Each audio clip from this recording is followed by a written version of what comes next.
Buenos días, vamos a dar continuidad al curso de Economía Internacional con el tema que sigue luego de ver la teoría moderna, que hace referencia a algo que se llama teoría de la dotación de factores.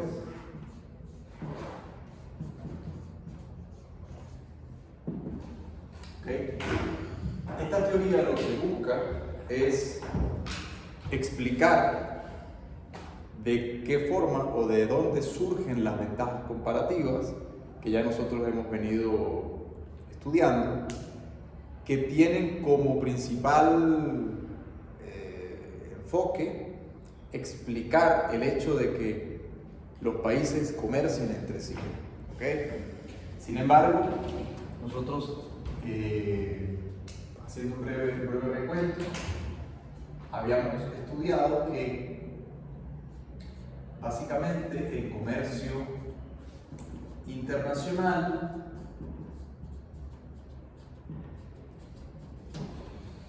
se lleva a cabo o ocurre porque existen ventajas comparativas.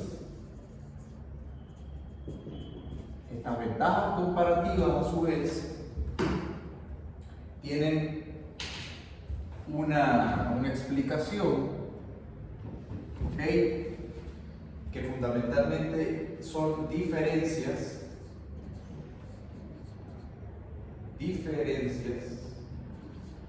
en los precios relativos en situación de autarquía.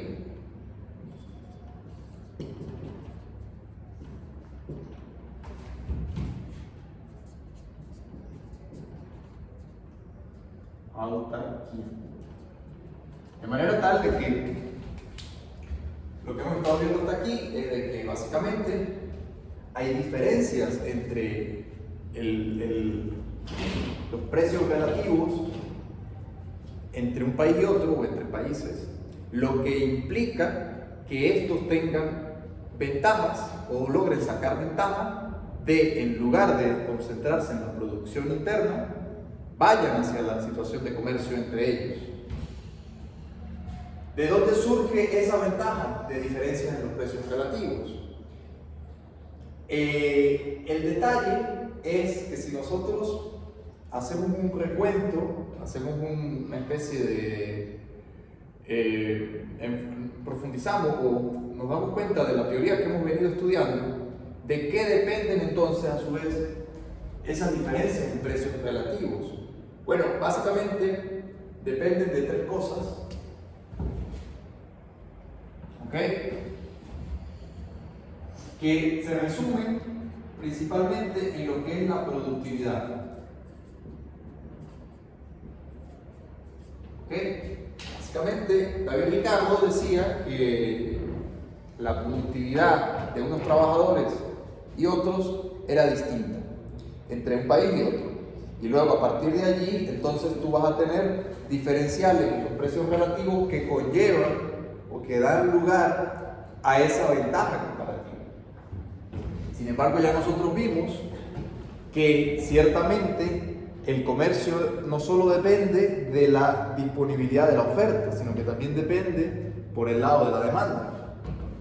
Entonces, esa productividad va a depender fundamentalmente de dos cosas. Por el lado de la oferta, va a depender de la tecnología,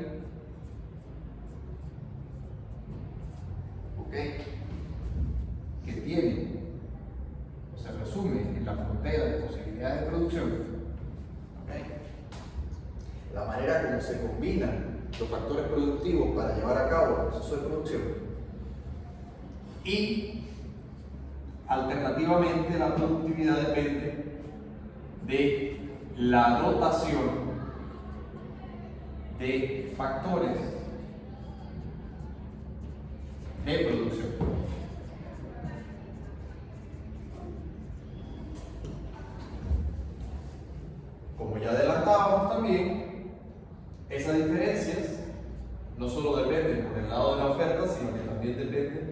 de las preferencias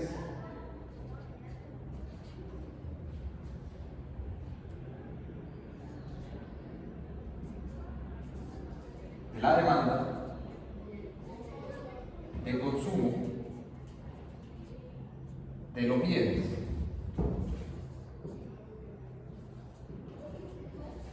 básicamente la utilidad marginal.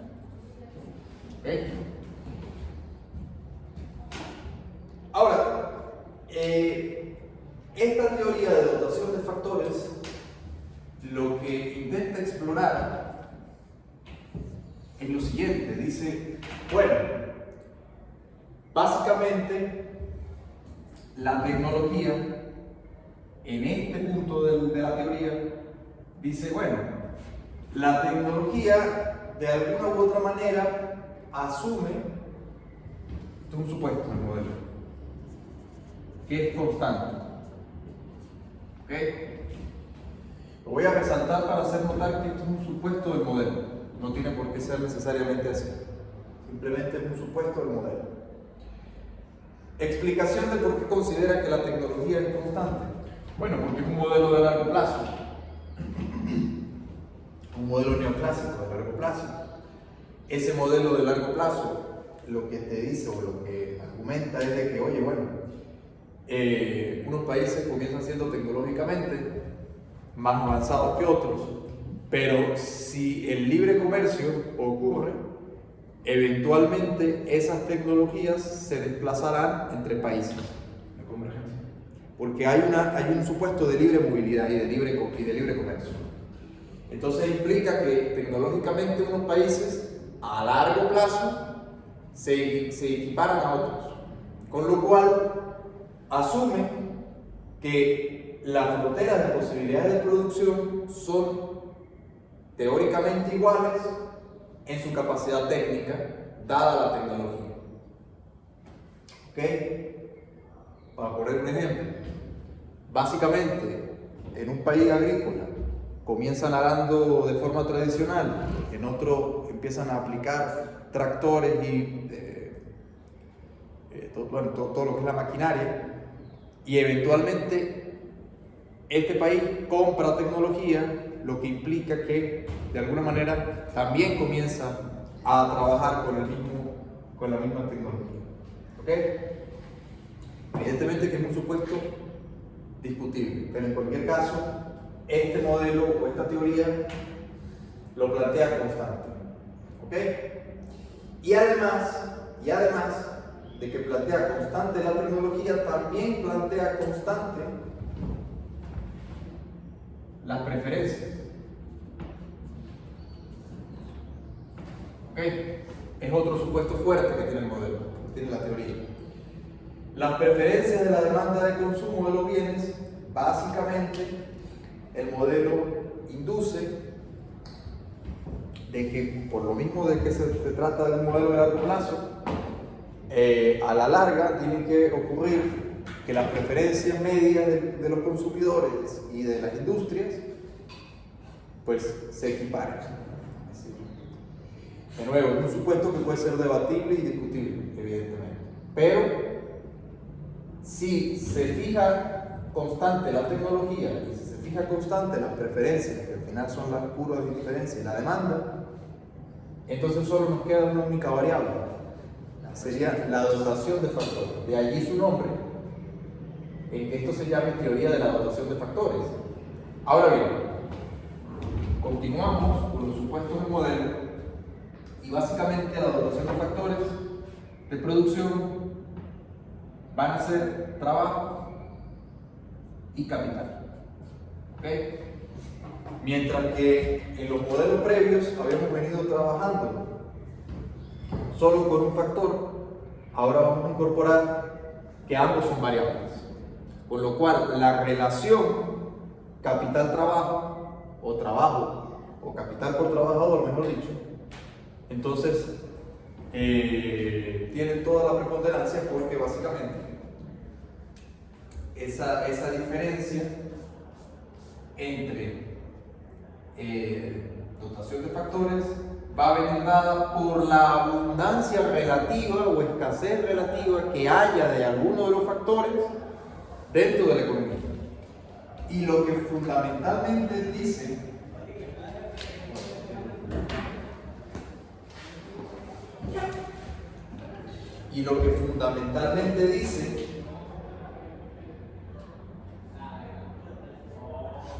algo que se llama teorema de Hess-Kerolin,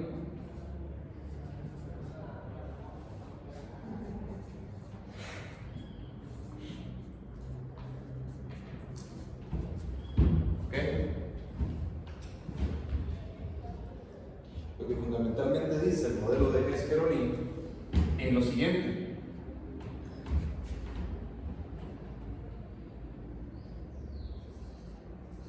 Cada país exportará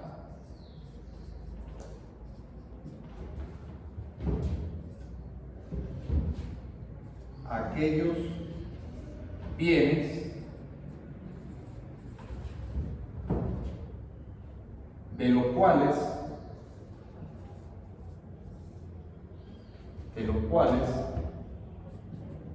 tienen abundancia relativa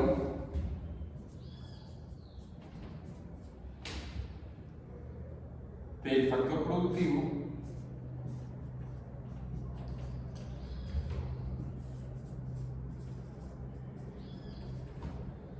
que cada país exportará aquellos bienes de los cuales tiene abundancia relativa del factor productivo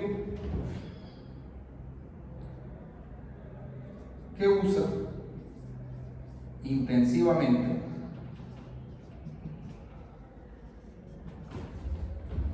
en su proceso de producción o en su proceso productivo.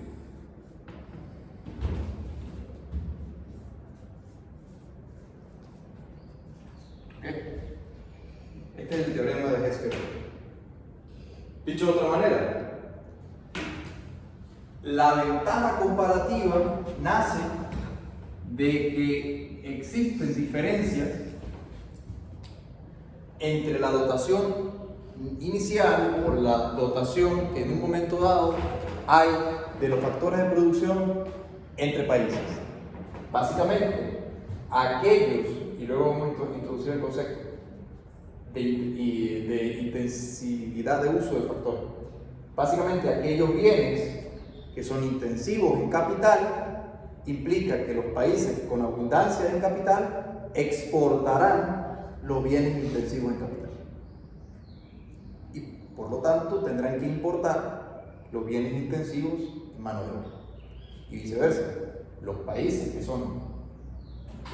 tienen abundancia relativa en trabajo, entonces exportarán aquellos bienes en cuyo proceso productivo tienen un uso intensivo del factor trabajo. ¿Ok?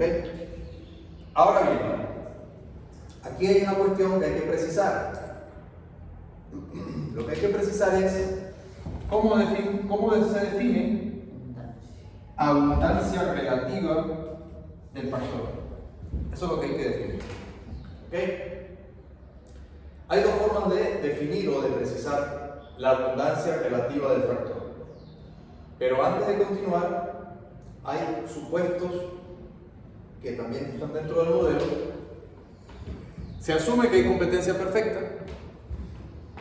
Se asume, además, de que estamos trabajando con dos factores. La demanda o las preferencias son constantes en ambos países.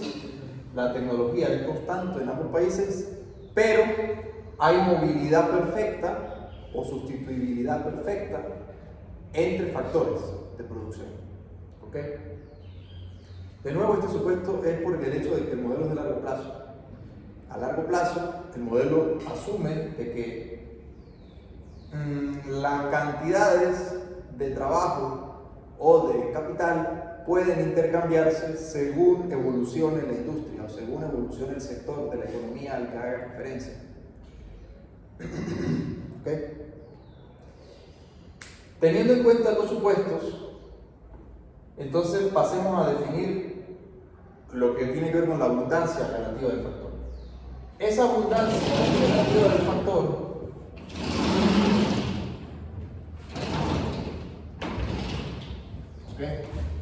esa abundancia relativa del factor viene dada por lo siguiente.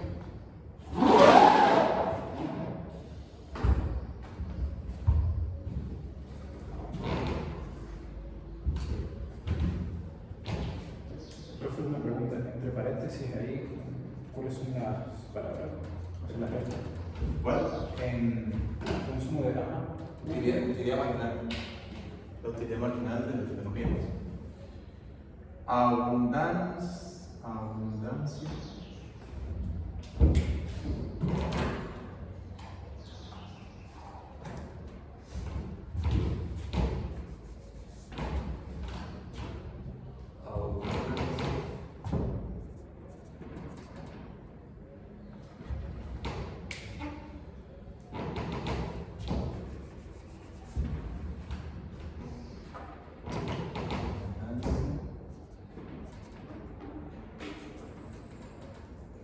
De los factores.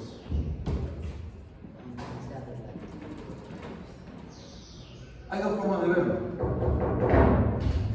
Una es por características económicas.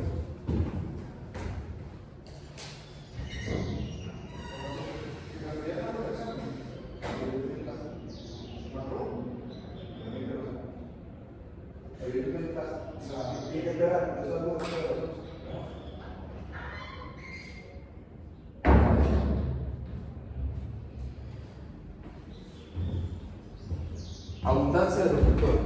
Entonces, hay una forma de ver lo que es por diferencial de precio.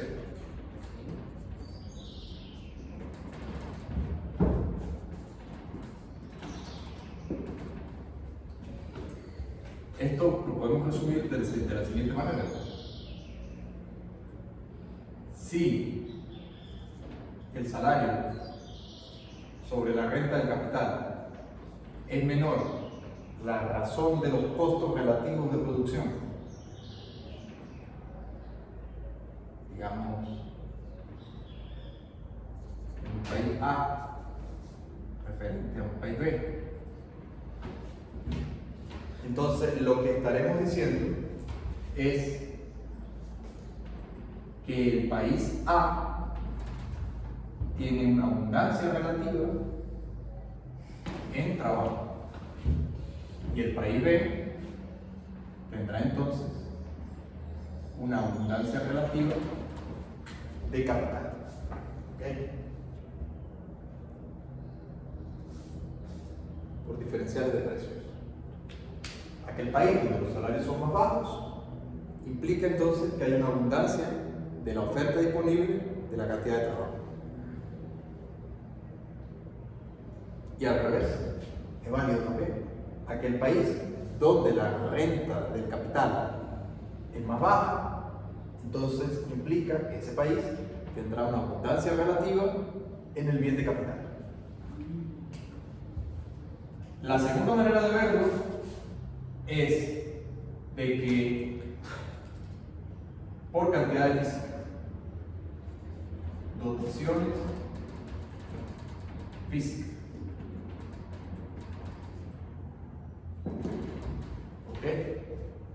Las dotaciones físicas, en este caso, hacen referencia a la cantidad de unidades que hay. Si nosotros tenemos que la relación capital por trabajador, la relación capital-trabajo, es menor, de nuevo, en un país A,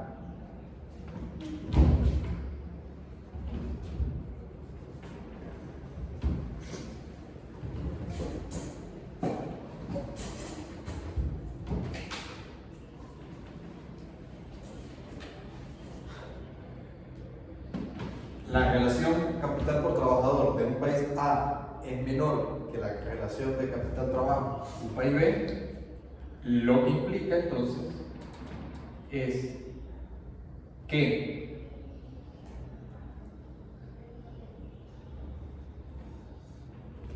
el país A es intensivo, de nuevo, en trabajo, mientras que el país B es intensivo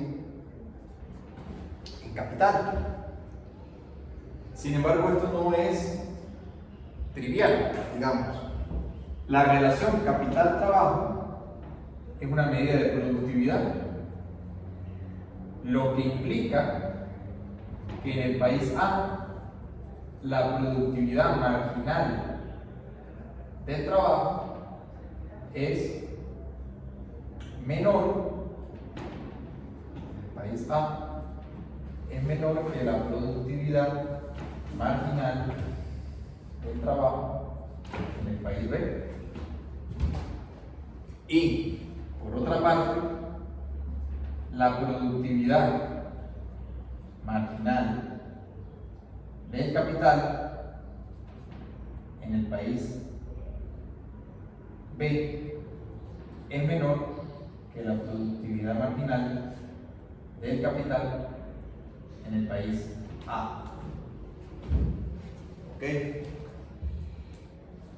Y luego veremos las implicaciones. ¿Por qué? ¿Qué ocurre? Esta relación no es inocua. O sea, básicamente, esto de acá es lo que se define como la productividad media del trabajo, que no es otra cosa, si ustedes lo comparan, digamos, una K minúscula, donde yo digo que esa es la cantidad de capital per cápita que hay en la economía. ¿Ok?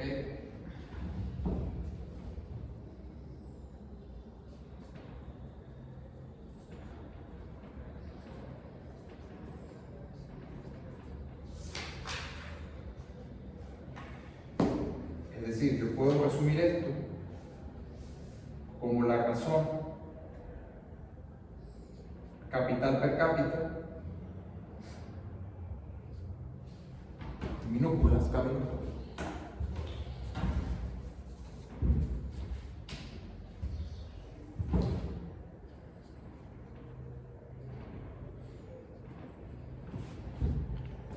Que básicamente, ¿qué es lo que me quiere explicar? Bueno, de que a medida que se vayan incorporando unidades de capital en el país A, como tiene una escasez relativa, la productividad de ese capital es creciente. ¿Okay? Es más creciente que en un país que ya es altamente dotado de capital. El margen de crecimiento por unidad de capital adicional es menor en el país B que en el país A. Y viceversa. La productividad marginal del trabajo en el país A, que tiene abundancia relativa de trabajadores, es menor que en aquel que tiene escasez relativa. Eso implica que si hay libre movilidad de los factores, el modelo, vamos un paso más allá, adelantamos de que además de que hay esas diferencias, hay libre movilidad de los factores tenderían a desplazarse, con lo cual en dinámica las productividades marginales tenderían a igualarse. ¿Ok? Pero es una implicación del modelo. Siempre que haya libre comercio y libre movilidad, libre comercio en dos sentidos. Libre comercio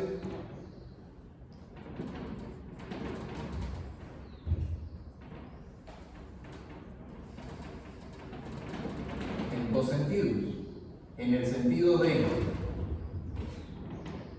mercancías y de factores.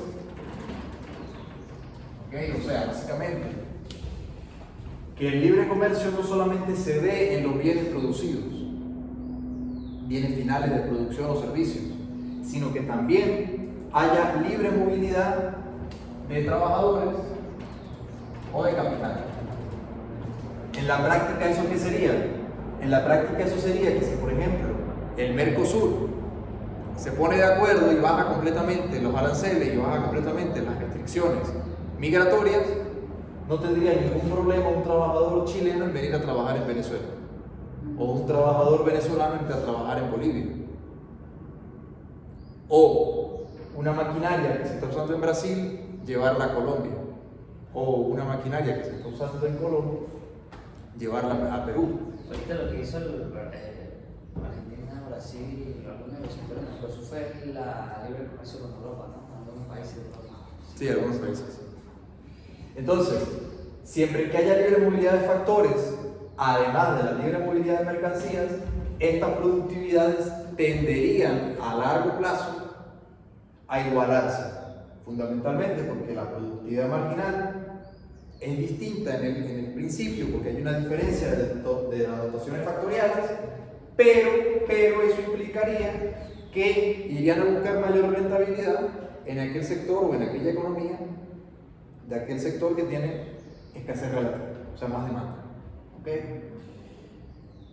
Obviamente, y aquí es donde empiezan a ocurrir los problemas de inconsistencia teóricos entre esta teoría y la realidad.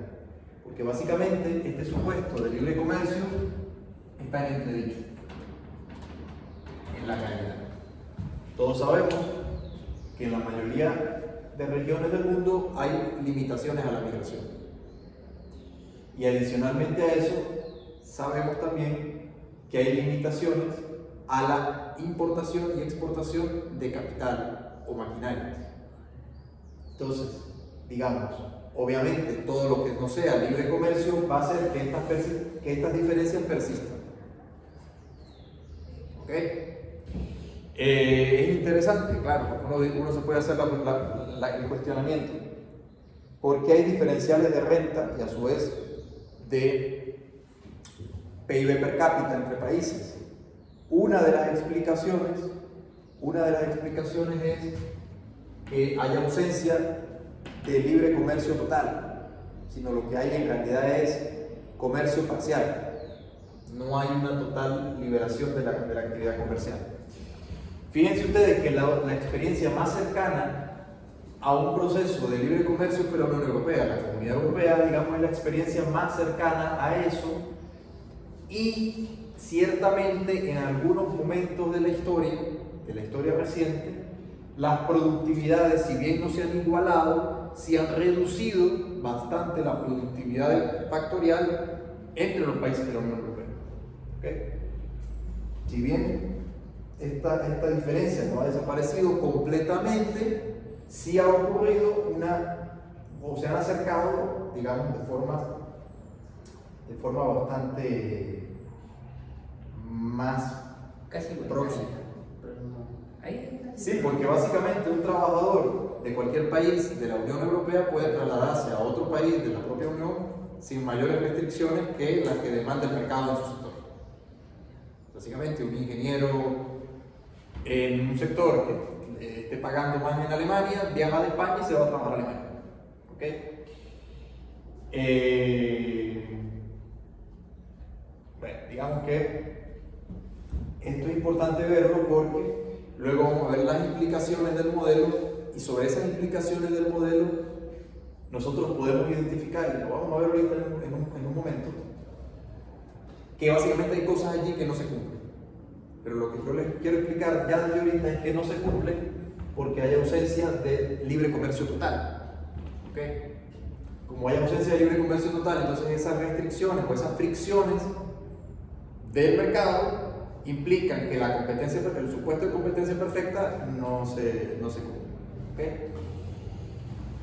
Entonces, la abundancia de los factores se puede ver desde un punto de vista comparando los precios relativos de los costos de los factores, ¿okay? En cuyo caso salarios más bajos implica que ese país tiene una abundancia en trabajo, o viceversa, rendimientos de rentabilidad de capital más bajos implica que el país tiene una abundancia en capital.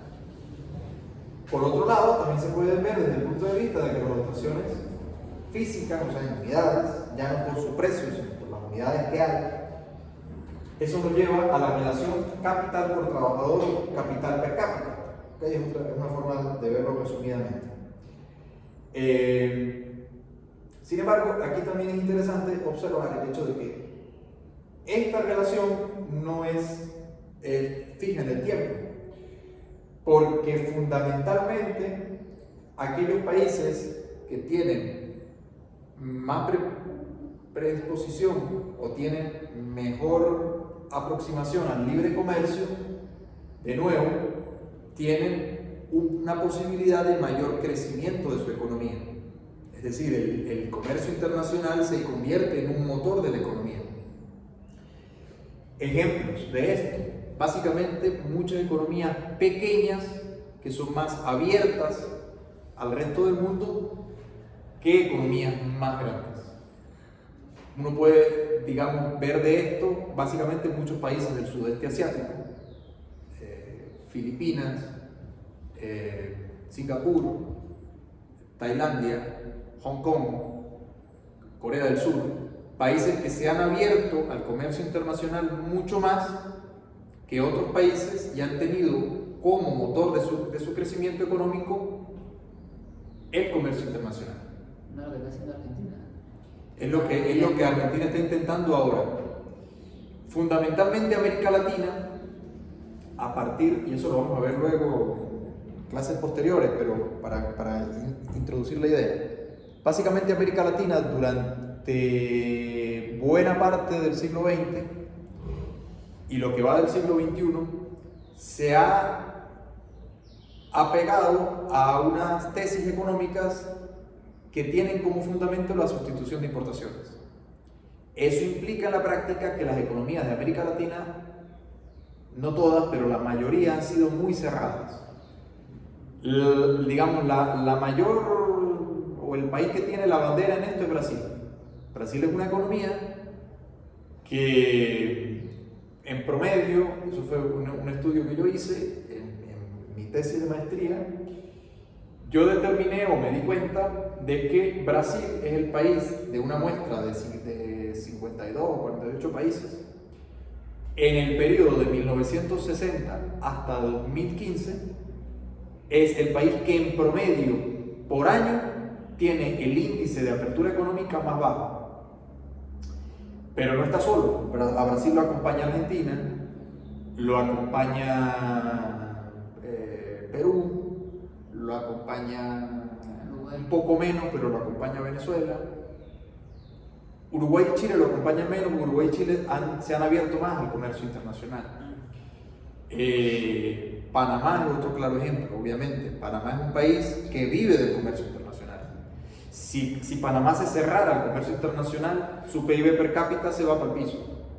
Es un motor, vamos a ponerlo en estos términos, su petróleo es el comercio internacional. Diferente a países del Medio Oriente o países del sudeste asiático específicamente. ¿Por qué? Porque países del sudeste asiático se abrieron completamente al comercio internacional y desde los años 60 lo que se ha observado es una evolución del PIB per cápita, mientras que América Latina se quedó estancada en el PIB per cápita y en algunos casos, como el de Venezuela, pues han tenido realmente caídas. Esto no es menor. ¿Por qué no es menor? Porque esta relación, que básicamente es el capital per cápita, evoluciona en la medida en que el país logra exportar más de aquello que tiene ventaja comparativa. En función de eso,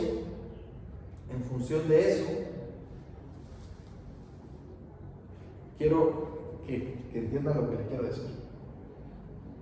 Hay países que comienzan con una relación capital-trabajo baja. Es decir, comienzan teniendo una relación de trabajo mayor.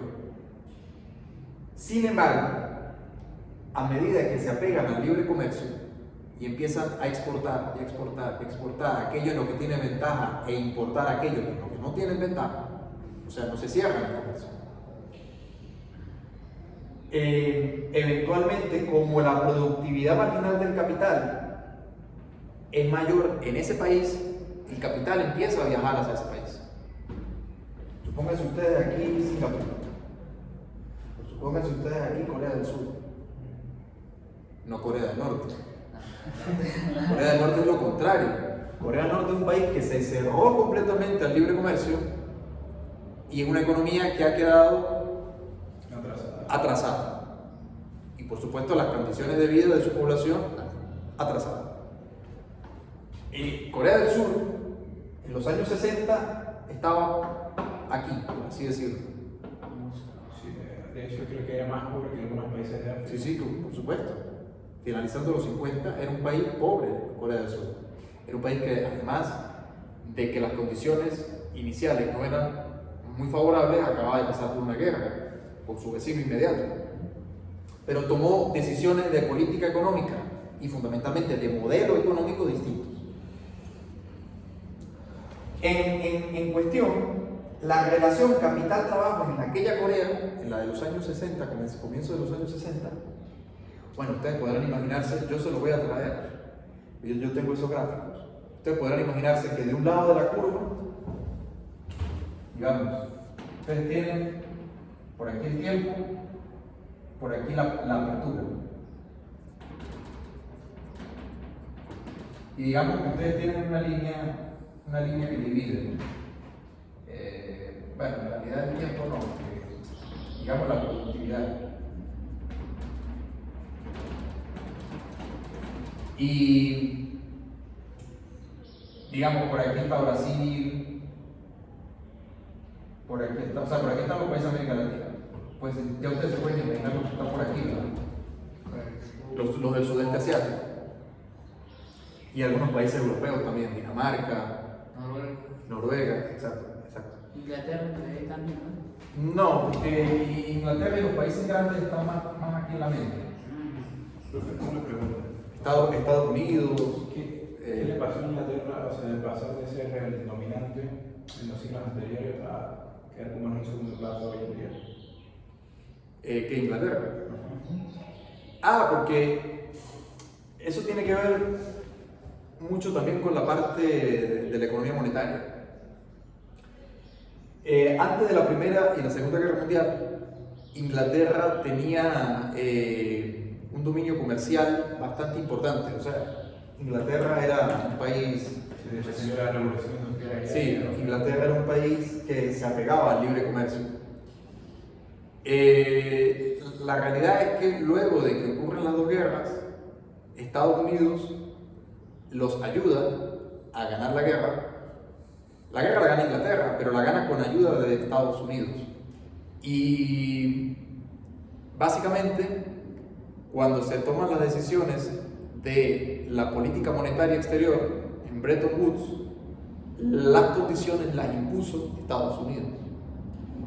Cuando Estados Unidos impone las condiciones, Inglaterra no tenía la suficiente fuerza ni apoyo institucional para poder de alguna manera dejar sentado que el patrón oro se ciñera a la libra esterlina, sino que Estados Unidos de alguna manera cobra.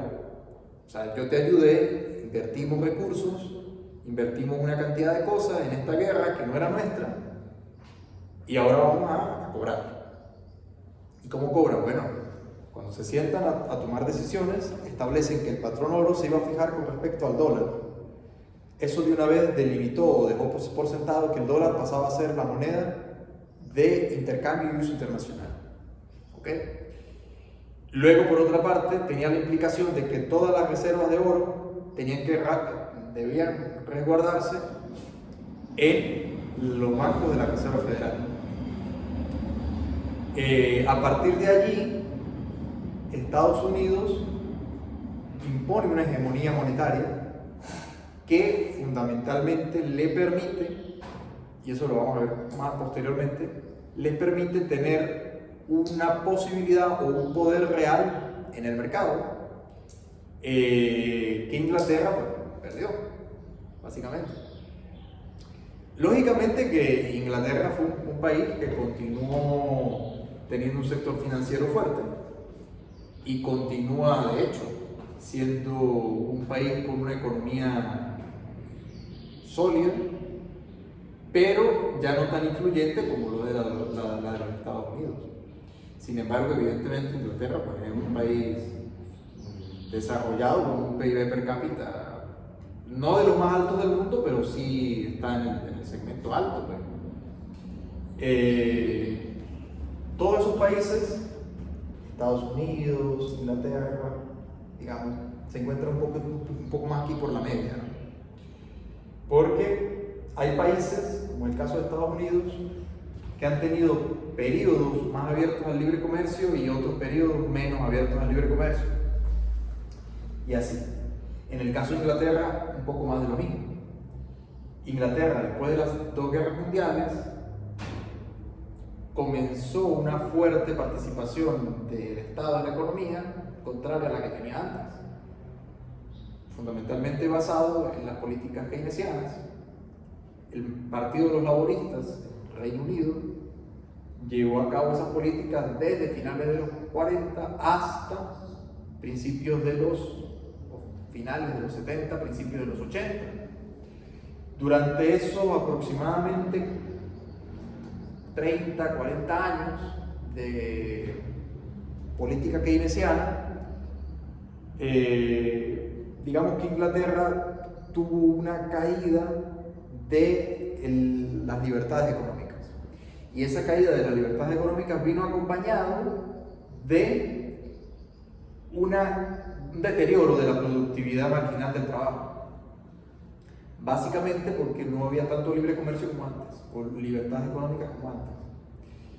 Eso implicó un déficit fiscal importante que empezó a aumentar, una inflación que ya en los 70 se empezó a manifestar, y básicamente cuando los políticos, el parlamento inglés y todos los factores de poder se dan cuenta de que por ese camino el país no iba bien, porque se había visto un deterioro importante.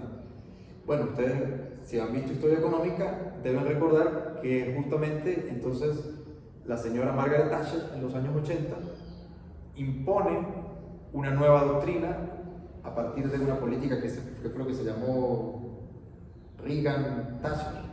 En Estados Unidos gana Reagan, en Inglaterra gana Margaret Thatcher, y empiezan a una progresiva liberalización del mercado, un poco como lo que está haciendo Milei en Argentina. La cosa que en Argentina el keynesianismo fue más drástico, todavía más drástico que en Inglaterra, porque la diferencia es que Inglaterra partía de una base más alta. Países como Argentina, Venezuela, partían de una base más baja. O sea, éramos países que teníamos, y seguimos teniendo, una proporción o dotación de factores, recursos naturales importante, pero una dotación de capital baja. Y una dotación de trabajo baja también. Básicamente, por ejemplo, Venezuela es un país que tiene una población pequeña, pero lo es pequeña ahora y lo era entonces, en los años 60, 70. Y Argentina un poco más de lo mismo. Argentina es un país grande en términos de metros cuadrados, pero en términos de población no tiene tanta población. Son países donde los efectos renta han aumentado los salarios y las políticas económicas no han sido las más acertadas en términos de aumentar la productividad, y de hecho lo que ha ocurrido es una caída sistemática de la productividad media del trabajo. Eso pasó también en esos países. En Inglaterra ocurrió, pero ocurrió de forma menos drástica, vamos a decirlo así. ¿Qué hizo esta persona? Esta gente llegó, empezó a liberar el mercado, y cuando empiezan a liberalizar el mercado, las inversiones financieras comienzan a tener mayor espacio, y son países que fundamentalmente entonces se dedican a exportar básicamente capital financiero. O sea, son países que se dedican ahora a o bien colocar inversiones en fondos de inversión o bien en vender deuda. ¿Okay? Son básicamente países que ahora su motor económico se basa en eso. Pero, de nuevo, la dotación de factores, si lo vemos desde ese punto de vista, la dotación de factores que tiene Estados Unidos en comparación con Inglaterra es mucho mayor.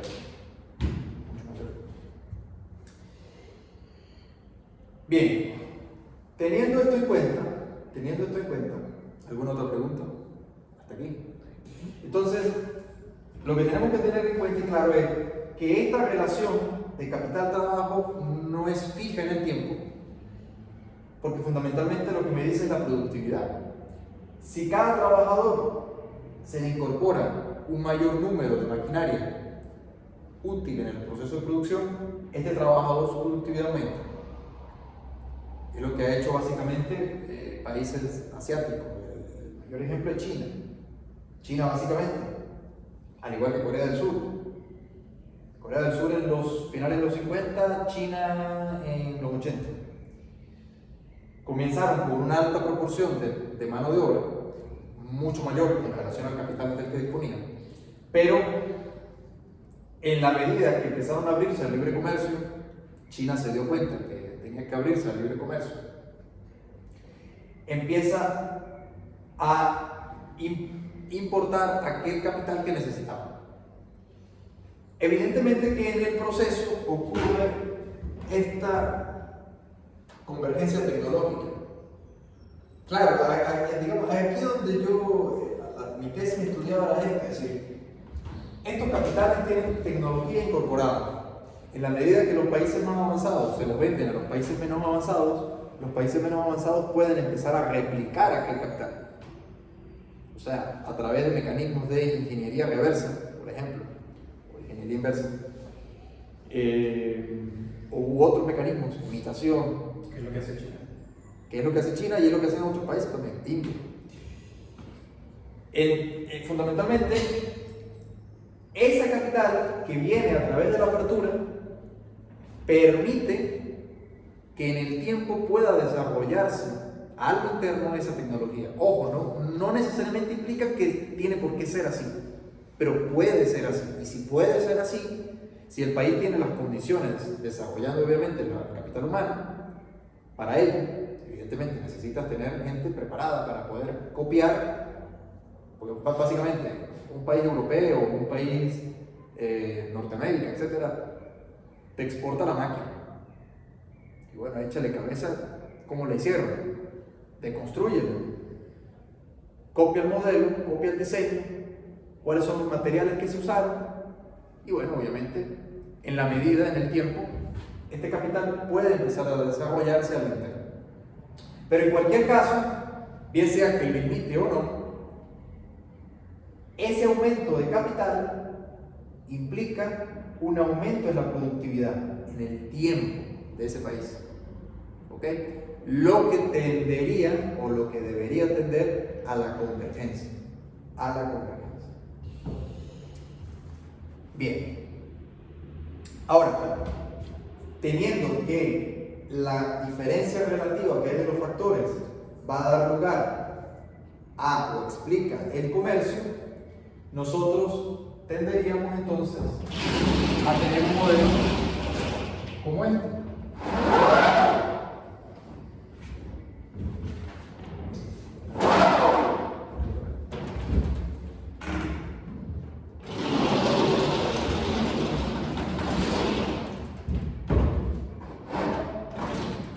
Lo que tendríamos es un modelo como este.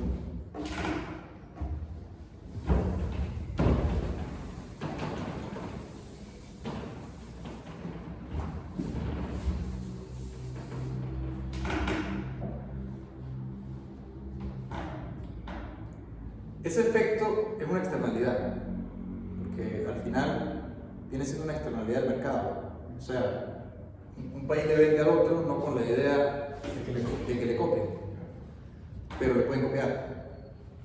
Es decir, es una externalidad positiva para el que compra, negativa para el que vende. Pero ese que lo venden no lo hacen. Pero es una externalidad, correcto.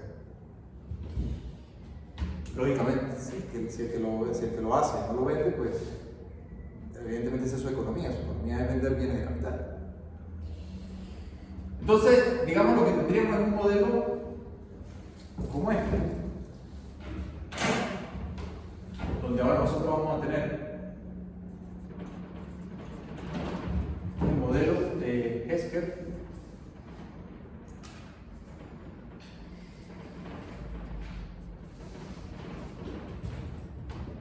hoy. Eso es nada, profe. Hesker, Oli. ¿Cuál? Ah, una chica también. Hesker fue un economista, creo que sueco, y Olin también era un economista sueco. Fueron los que plantearon el modelo. Olin fue ganador del premio Nobel precisamente por el modelo, y también Samuelson hizo unas incorporaciones. En los años 40 Samuelson estudió el modelo y hizo unas incorporaciones. Entonces el modelo de Hesker-Olin básicamente nos dice lo siguiente: vamos a tener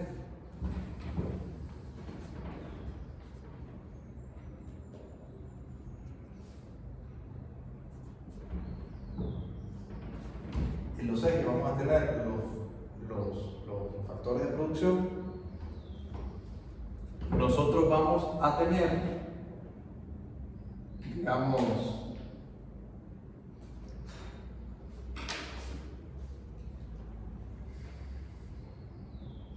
una cantidad de trabajo que se utiliza en la producción de un bien X más la cantidad de trabajo que se utiliza de ese factor en la producción de un bien Y, ¿okay? Donde este valor es conocido, y una dotación de trabajo. Y alternativamente tendríamos una cantidad de capital que se utiliza en la elaboración del producto X más la cantidad de trabajo que se utiliza, perdón, de capital que se utiliza en Y.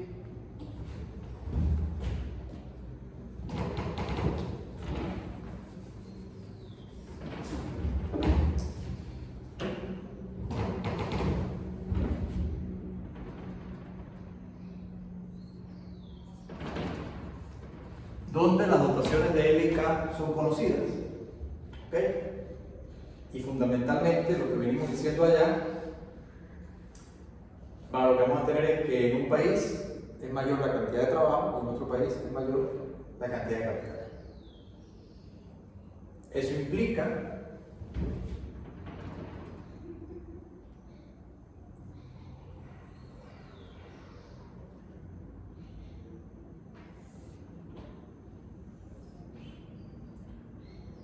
vamos a decir una cantidad de curvas isocuantas,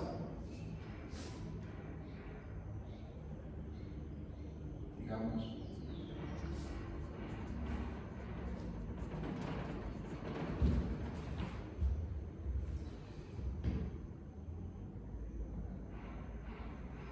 donde la cantidad que se emplea de trabajo y de capital vendría siendo aquella donde hace tangencia la productividad marginal del trabajo sobre la productividad marginal del capital, se igualaría a sus costes relativos.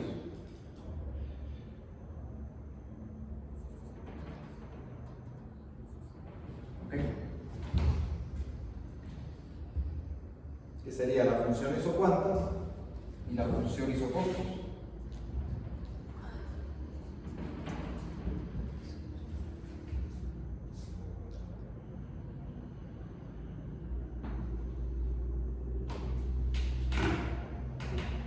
Entonces, básicamente es esta relación de aquí. ¿Ok? Ahora, si nosotros graficamos en otro gráfico la producción del bien Y y la producción del bien X, y ahora nosotros planteamos estas funciones de aquí, lo que decimos es, vamos a asumir que Y es el que es intensivo en mano de obra.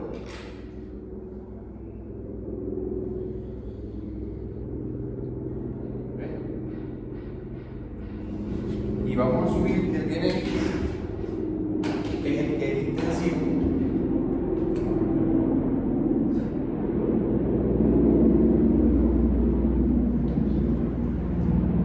El bien X es el que es intensivo en capital.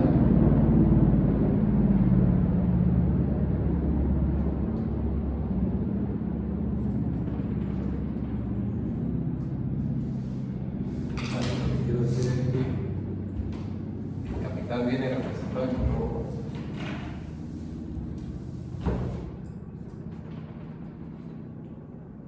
Y el trabajo viene representado en color negro. En realidad esto la debe haber escrito en rojo para que lo vean. Vamos a hacer esto un poquito más.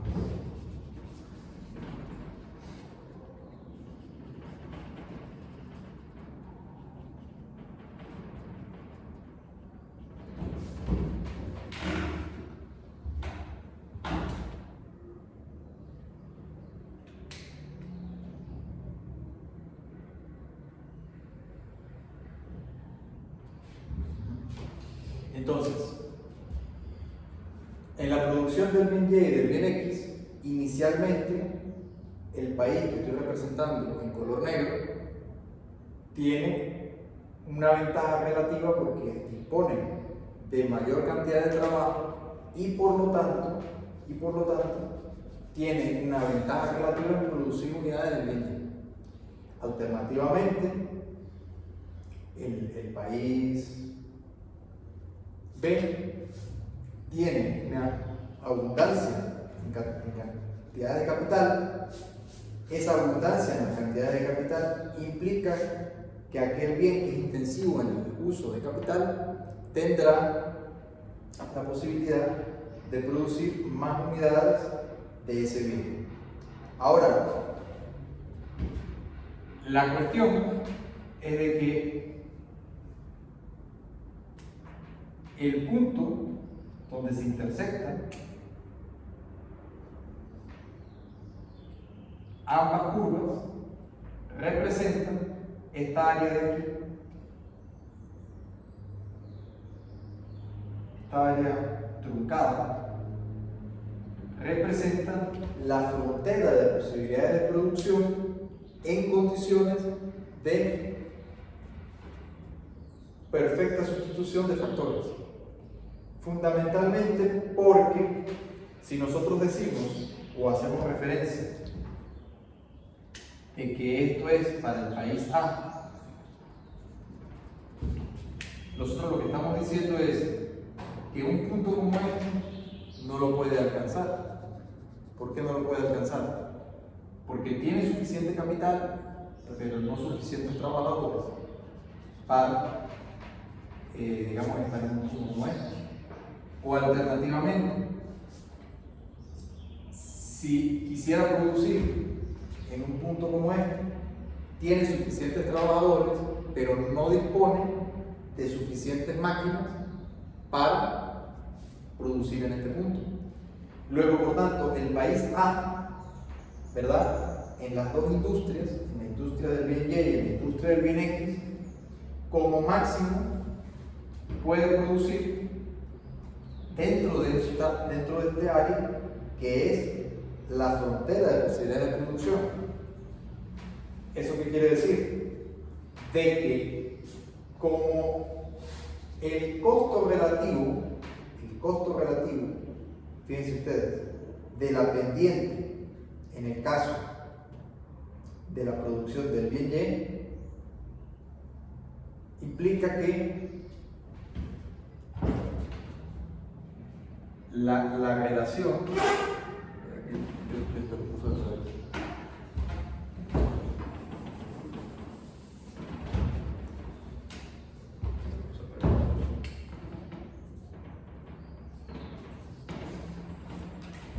fíjense ustedes que esta pendiente de esta renta isocostos será mayor en tanto los salarios sean más bajos. ¿Ok? Luego, la economía de este país podrá producir siempre y cuando los costos de producción sean menores que los del otro país. Básicamente, se dedicará a producir más cantidades del bien lleno que cantidades del bien lleno. Dado que el salario en este país es más bajo. ¿Okay? Por este punto, entonces, se establecería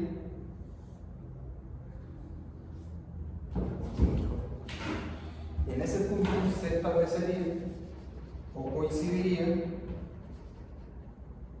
con la función de demanda. La función de demanda.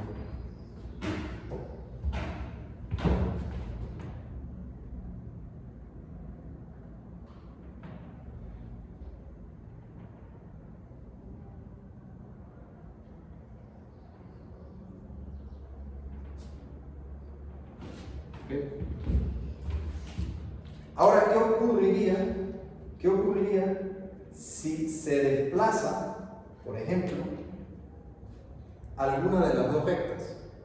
Que sería el caso equivalente a decir, por ejemplo, que hay un aumento del factor capital.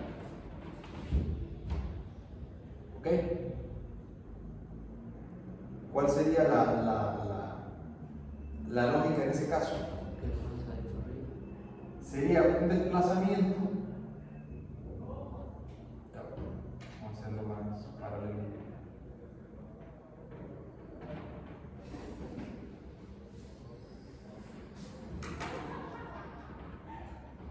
¿Ok?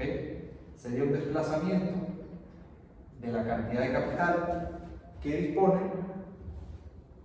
lo que implicaría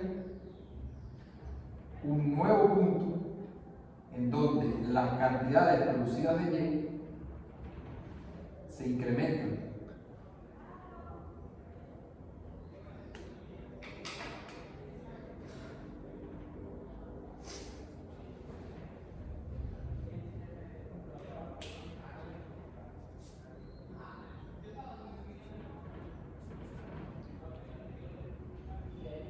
Y alternativamente,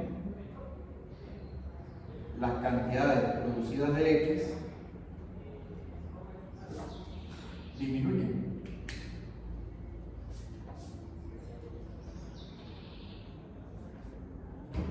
¿Ok? Es decir, una vez que aumenta la cantidad de capital en esa economía,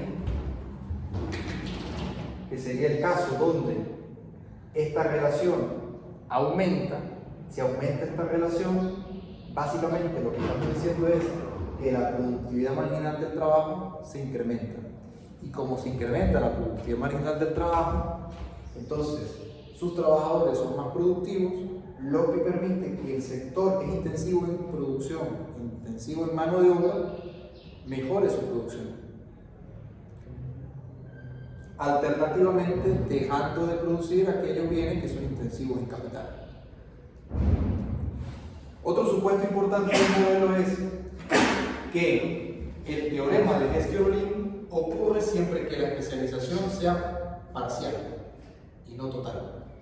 ¿Okay?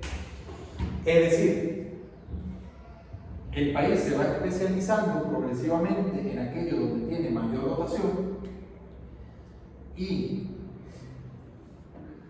este aumento se convierte en sus exportaciones y esta disminución se convierte en sus importaciones. Si lo de Brasil quiere decir que no dejan de producir. Exacto. Que la especialización no es total, sino que deja de producir aquellos bienes que son intensivos en capital porque aumenta la productividad de aquel sector donde los trabajadores son más intensivos en uso. Como la productividad media del trabajo aquí está incrementando, este sector paga más salarios. Y como paga más salarios, se trasladan recursos económicos de este sector de la economía a este sector. Luego la diferencia de incremento en la producción permite que estas exportaciones financien la diferencia de las importaciones de aquel bien que dejan de producir. Bien intensivo en capital. ¿Okay? Lo que pasa en Venezuela de cuando era del petróleo, ¿no? Que dejaron los campos Sí, en el caso del petróleo, el petróleo es intensivo en capital. Es un producto que es intensivo en capital, no en mano de obra. Entonces sería diferente. No, pero a lo que me refiero es que la mano de obra se fue a dejó Sí, claro, por supuesto. Por supuesto. En el caso de Venezuela, en una época sobre todo en la que los campos se despoblaron en razón de que la gente se desplazó a trabajar. ¿Por qué? Porque pagaban mejores salarios. En la medida, y aquí es donde está el chiste del asunto, por eso les digo que la producción de petróleo es intensiva en capital, porque en la medida que Venezuela importaba capital, hacía que estos trabajadores eran más productivos. Básicamente, si no tenían los taladros, si no tenían los sistemas de perforación, si no tenían todo lo que implica el mantenimiento de los sistemas de explotación de los campos petroleros. Tan es así, no sé si ustedes ya vieron petrolero. Sí. Estoy viendo ya. Ustedes, supongo que lo habrán visto, la ley de hidrocarburos del 43. Básicamente, en Venezuela se promulgó una ley que le ponía un arancel o una tarifa de impuesto el Estado venezolano a las importaciones. ¿Por qué? ¿Importaciones de? A las importaciones. A todas. A todas. En la economía venezolana de ese entonces, el sector que más importaba era el petrolero.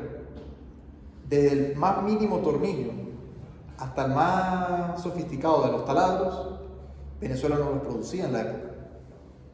Tenía que importarlos. Pero el mantenimiento de los campos petroleros tiene una tasa de reposición o una tasa de, digámoslo así, agotamiento bastante alta. El mantenimiento tiene que hacerse con mucha frecuencia, lo que implicaba que las compañías petroleras, que eran transnacionales, tenían que importar desde Estados Unidos, básicamente, y de otros países, pero sobre todo de Estados Unidos, todos los repuestos, etc., para mantener a las máquinas y a los motores funcionando. En efecto, cuando la gente comienza a trasladarse hacia el sector petrolero, necesitaba cada vez mayor importación de Los productores. no, del capital, Claro. Sí. de la maquinaria, Sí. de la maquinaria que en ese momento el país no producía.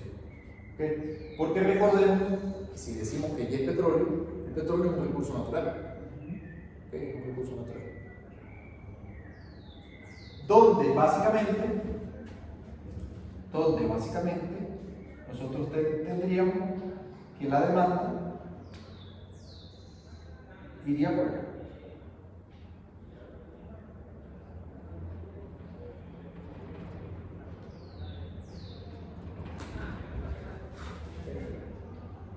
Entonces, fundamentalmente, ese aumento del capital, que es lo que yo estoy diciendo aquí, ¿ve? Se desplaza la recta roja. Es como el equivalente a yo decir que ahora dispongo de más capital. Ese aumento del capital hace que la relación de la productividad por trabajador se incremente. Esa relación de incremento de productividad marginal por trabajador hace que la producción derive o se traslade a producir cada vez más bienes intensivos en aquel sector. Y esa diferencia positiva explica, o esta teoría intenta explicar, que ese aumento de productividad implica una mayor exportación de este sector de la economía y en detrimento de este entonces tiene que importar. Esta exportación va a financiar la importación de este otro sector. ¿Ok? Bien. Ahora, fundamentalmente, entonces, ahora nosotros tenemos tres explicaciones. Mira, profe. Pensé que... Ya yo aquí les planteé la primera, que es el teorema de Hess-Kerolin.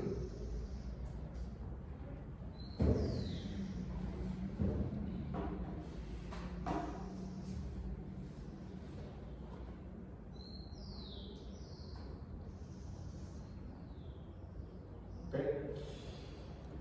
Entonces, vamos a plantear ahora.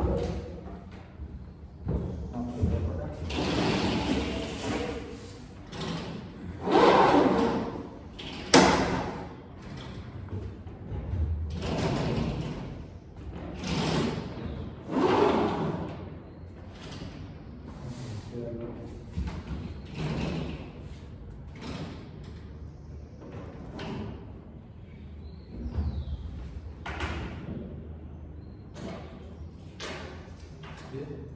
Yo lo había traído anotado por acá.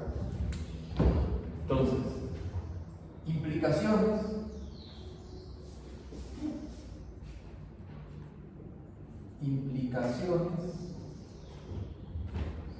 de modelos.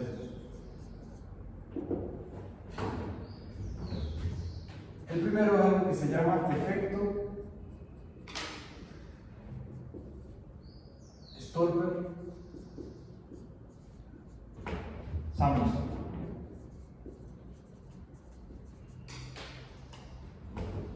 Que dice lo siguiente: un incremento en el precio de un bien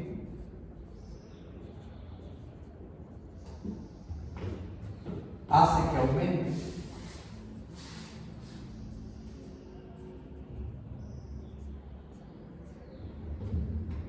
la retribución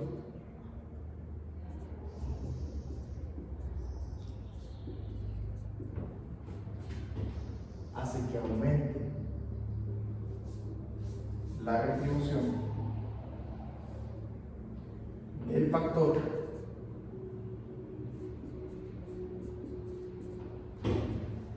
utilizado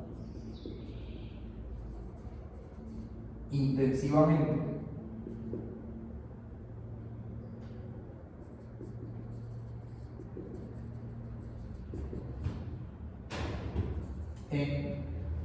en su producción.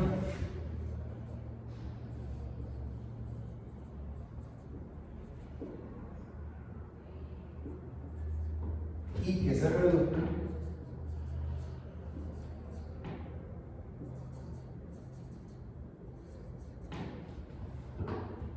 la retribución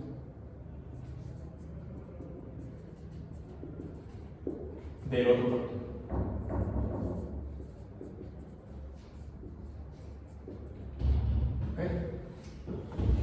Un incremento en el precio de un bien hace que aumente la retribución del factor utilizado intensamente en su producción y que se reduzca la retribución del otro factor.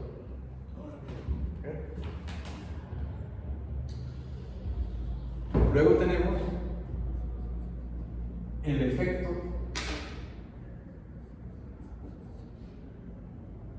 Krzyzewski.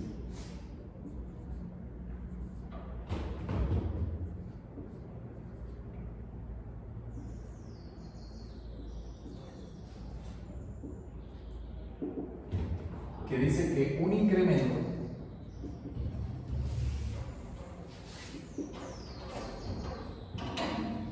en la dotación de un factor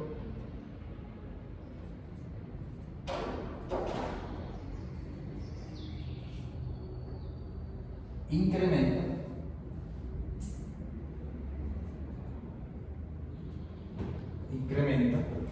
la producción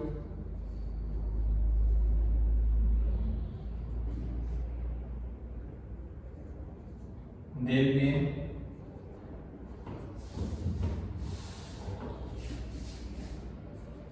que lo utiliza intensivamente.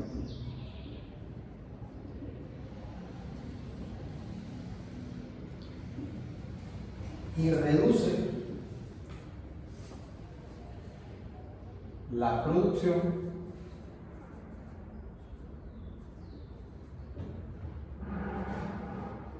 del otro bien.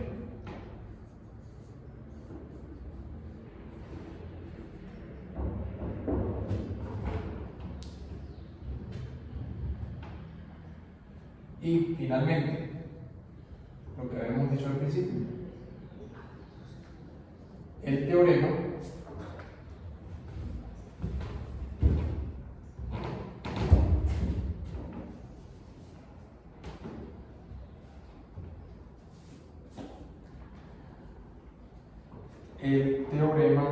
de igualación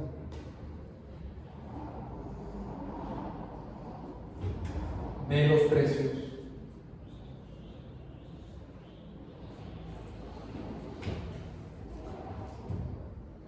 de los factores.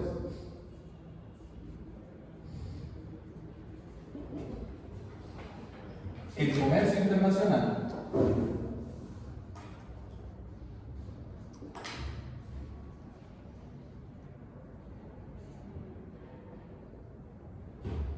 conduce o lleva a la igualación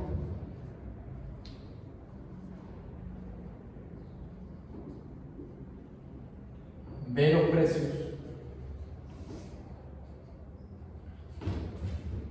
relativos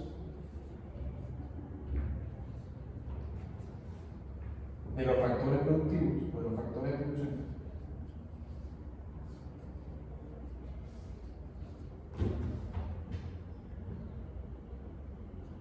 Siempre que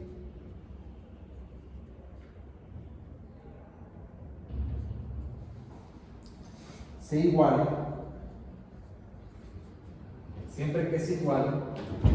los precios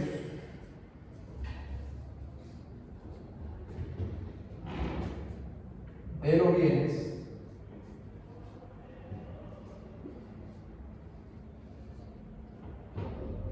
y no haya especialización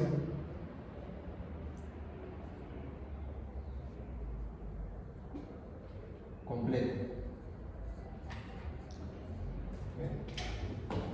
Entonces, básicamente, vamos a revisar brevemente estos resultados del modelo. El efecto Torper-Samuelson dice: un incremento en el precio de un bien hace que aumente la retribución del factor que se utiliza intensamente en su producción y que se reduzca la retribución del otro factor. Entonces, básicamente, lo que estamos diciendo acá, ¿okay? Básicamente, cuando aumenta, se incrementa el precio de un bien, entonces la retribución del factor capital aumenta, mientras que la retribución del factor trabajo disminuye. Y que se reduzca la retribución del otro factor.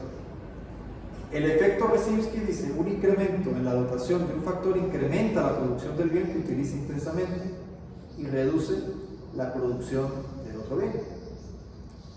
Y lo que adelantamos al principio, de que la igualación de los precios de los bienes conduce a una igualación de las productividades marginales, y luego entonces esa igualación de las productividades marginales implica que entre países habrán de igualarse los costos relativos de producción, siempre y cuando se igualen los precios de los bienes, que eso no es otra cosa que decir que hay libre comercio. ¿Qué quiere decir que haya libre comercio? Que hay la posibilidad de hacer arbitrajes sin restricciones, y en tanto y en cuanto se hagan arbitrajes, entonces entra en operación la ley de un único precio, o la ley de un solo precio, ley de los economistas clásicos, ley de un solo precio. Y adicionalmente, que no haya especialización completa, ¿okay? Para mantener o garantizar la competitividad de los mercados. ¿Alguna pregunta? R, ¿qué significa? La de arriba es Esta de acá. Ajá, salario y R. Es el rendimiento del factor capital.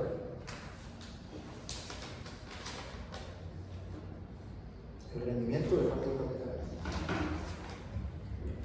Esto implica que tiene que ser igual el salario por su productividad marginal. En equilibrio debe ser igual al rendimiento por la productividad marginal del capital. El salario por su productividad marginal del trabajo debe ser igual al rendimiento que paga el factor capital por su productividad marginal. En la medida que, digamos, como es el caso, el salario disminuye, entonces, alternativamente, la productividad marginal del capital disminuye para que se mantenga la igualdad.